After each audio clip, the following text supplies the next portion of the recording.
یہ ایک سوال کیا گیا کہ حضرت عمر رضی اللہ تعالیٰ کی شہادت کا دن کیا ہے، تو اس کے متعلق یہ تھوڑی سی تحقیق ہے۔ اتنی بات تو اس میں صراحتاً اور وضاحتاً معلوم ہوتی ہے کہ حضرت عمر رضی اللہ تعالیٰ پر جو حملہ ہوا ہے وہ ذی الحج کی 26 یا 27 تاریخ کو ہوا ہے۔ اب آپ کی شہادت کب ہوئی ہے، تو اس کے لیے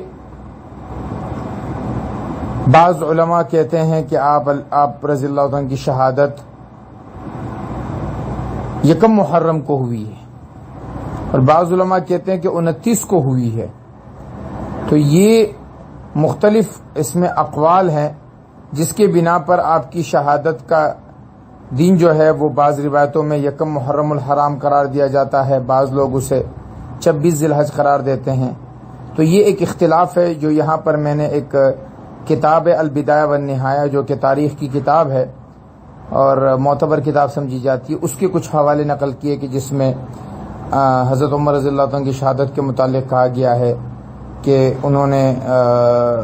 ان کو 27 یا 26 کو ان کو زخمی کیا گیا اور پھر شہادت 29 کو ہوئی ہے، یا پھر آپ کی شہادت جو ہے وہ یکم کو ہوئی ہے۔ یہ دونوں طرح کے اقوال اس میں موجود ہیں۔